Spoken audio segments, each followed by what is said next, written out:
Welcome. I'm Bev Adams. I own an independent paper crafting business showcasing products from Stampin' Up. I made this beautiful card. It's kind of a pop-up card with products from Stampin' Up. I sell these products and also a few items to make crafting more convenient. I have the free detailed directions for this card on my website.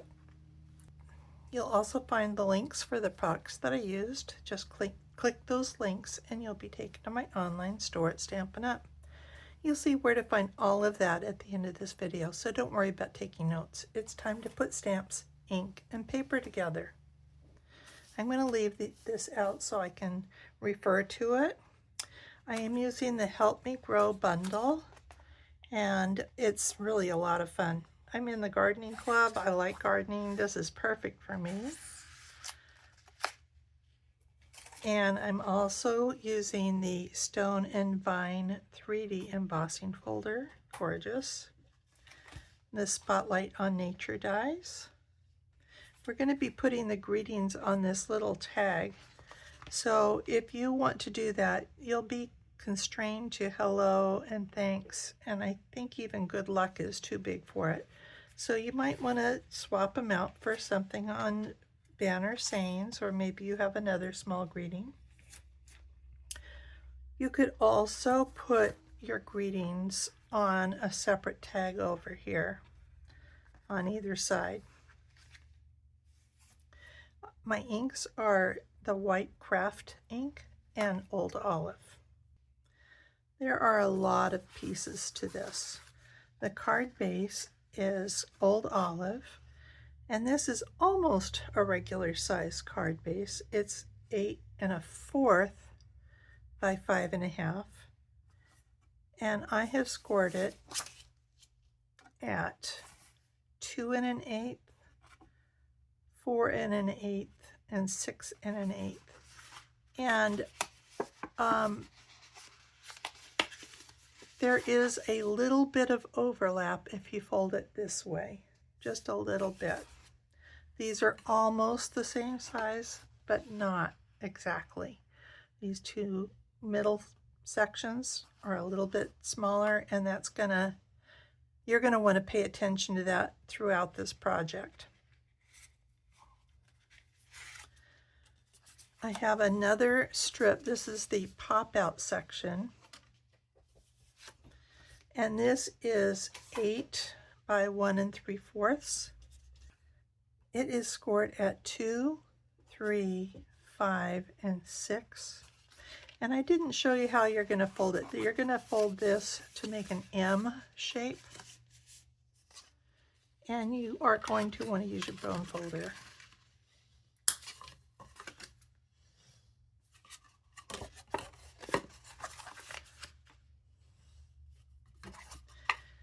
And this one is going to be folded, so you're going to fold these. The center panel, you're going to fold them in, and then you're going to fold these back. So it makes kind of a T shape.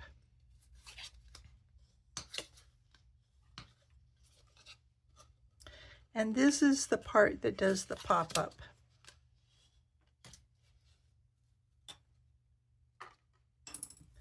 And then I have lots of panels.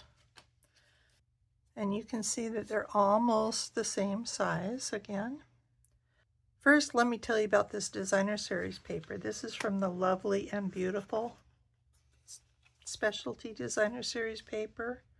So each of the sheets has some shiny gold on it. And I'm using the narrower ones on the inside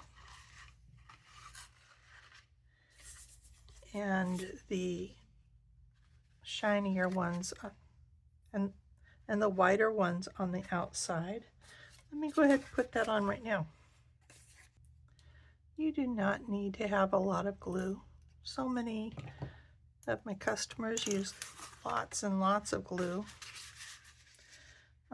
By the way, this is just itty bitty borders, very narrow borders. I made a mistake when I assembled this card. I should have waited until later to put in the center two panels. I'll explain that a little bit later in the video. So these are all 5 3/8. The outside ones are 2 and the inside ones are 1 7/8. So just a little 1/8 of an inch difference. And this paper doesn't have an up and a down that I can see, which is kind of nice. This piece, you're going to put adhesive on the outside of these longer tabs. And I am putting a little bit more glue on those because I am asking it to do some extra work. You can hold it like this and put it in this way. But I found that if I put it in this way, matching my creases here,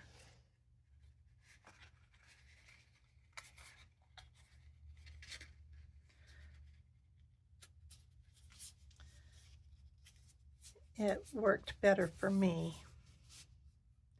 You do want to give that a second to set. And so this is the way that pop-up works. So you can put any shape, any size, anything you want here, and it'll work just fine. I'm looking at this thinking maybe I do need another dot or two. I made a mistake when I assembled this card. I should have waited until later to put in the center two panels. I'm showing with my hand where you would slide that designer series paper under that pop-up strip. It's really easy to do, and it really should have been done that way. The other strips are for the back, and when we're done with this card, there's not a lot of places to write sign your name and all that. So I've got some pieces of fresh freesia, and these are the same 2 by 5 3/8.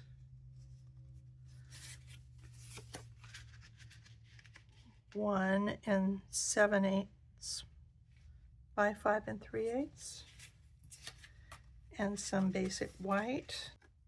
These are 5 1/4 inches by 1 7/8, and 5 1/4 by 1 3/4. I'm not going to put those in just yet because I want to stamp those. This is a 2-step stamp, and so there's a handle piece that you can die cut for all of the tools, and you can stamp a wood grain or these leaves or the flowers, but I'm using this just as a border, and you could use the flowers if you'd prefer. And so I'm just going to stamp across the bottom.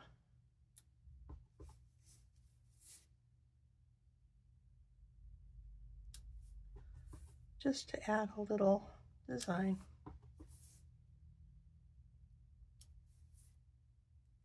And then you can glue these on as your border.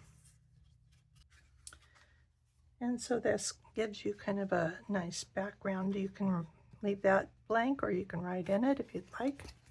I should have glued this onto the card base like I did on this card, and I slipped it in. I think having this strip glued to the actual card base rather than the designer series paper is really a better idea.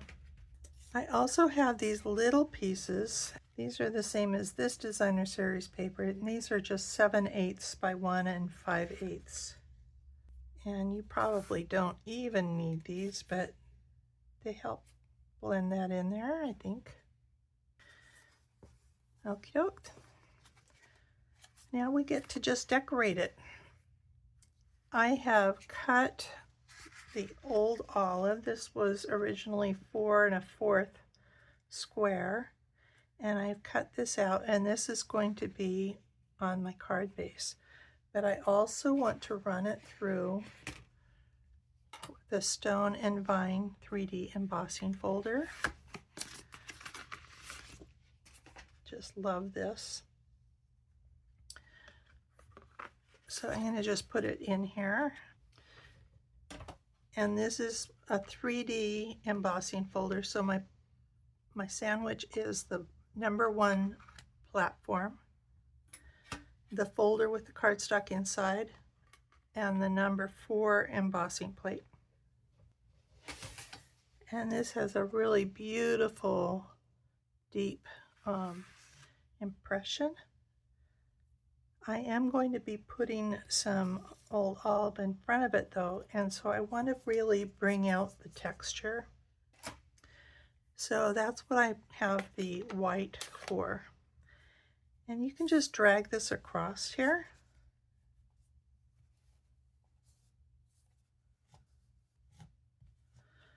Or if you don't like that, you can also use a sponge dauber, and you can get the same kind of look. And I think the sponge dauber actually brings out a little bit more of the stone behind there. I do not recommend the blending brushes for this because they blend a little too well, and so you don't get the contrast. And so I'm going to be putting some glue on here, and I am going kind of close to the edge there, and center it. And then I'm going to put my flower pot together.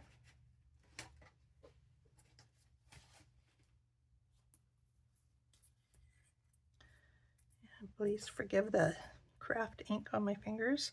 This flower pot does have a slit, and so you can actually set that inside.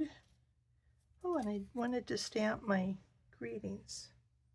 Again, hello and thanks work pretty well on this,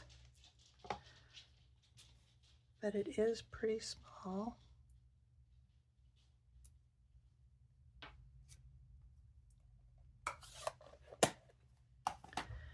And so I want to tuck this behind.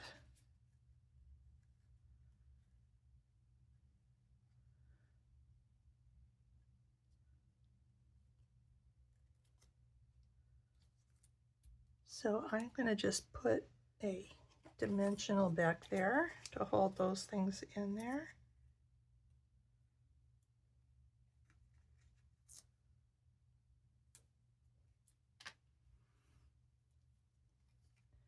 And you can also add a little bit of glue in here if you want. I think those will hold pretty well. These fresh freesia flowers. This is actually from 2 separate dies. And I looked at those dies here and I thought, oh, please, please, please don't let them all be separate little flowers. So this piece cuts two bunches and one. And so it's not very difficult to work with at all. I've just turned them over and put a little dot of glue. It's pretty easy to put a tiny dot of glue on each flower if you want. And I have the trowel, and I'm going to put glue on this part.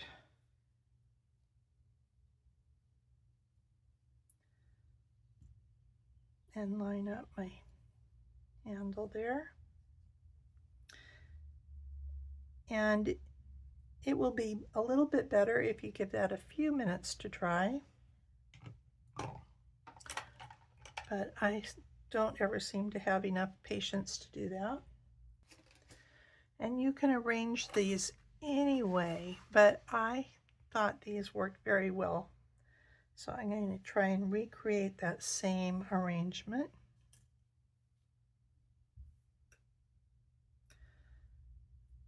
So these are,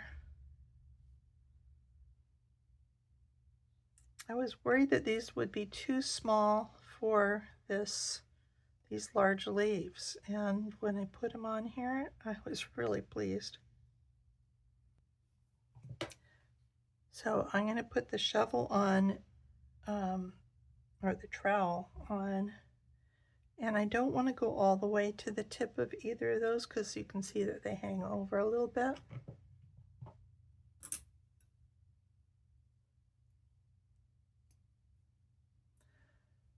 So we'll put that here.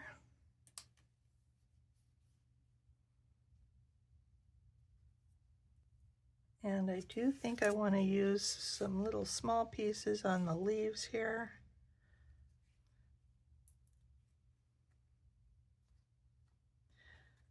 I cut my dimensional sheets in half so they fit in my little toolboxes. And I find those edges to be very helpful, but you can also use the little mini dimensionals. And that's it. So it looks very complicated. I admit that there's a lot of pieces to cut out, but I cut out a whole bunch of them. I cut out enough for 18 kits, and didn't take that long to do. Just love this layout, and you can set it out on your desk or your mantle or whatever for display. You can fold it this way and it fits in a standard envelope. You can also fold these sides back, and it does overlap a little bit, but you can put it in your envelope this way too. Either way. Thanks. Here is the web address where you'll find the free detailed directions and links for the products I used. I also offer lots of resources on my website. Click Shop to see the online exclusives, clearance items, my frequent shopper points, and the products I offer to make crafting more convenient. That includes a cardstock sampler for all the current Stampin' Up! Cardstock and samplers for the Stampin' Up! Cardstock going all the way back to 1997. Click Inspiration to scroll my projects. You'll find the directions and images all the way back to 2011. You may also want to check out the Basics button where I share about stamps, ink, and paper, card cutting bases and layers, and some of my favorite tools. Click Getting Organized to find lots of free resources like case inserts, labels for just about every product, catalog tabs, color tools, and much more. More organization means more time for crafting. Click Stamp Together if you're in Ventura County and come stamp at my house. You can also join my team if you're anywhere in the United States. And please subscribe to my YouTube channel and also to my website so you don't miss a thing. Thank you so very much for watching. Bye.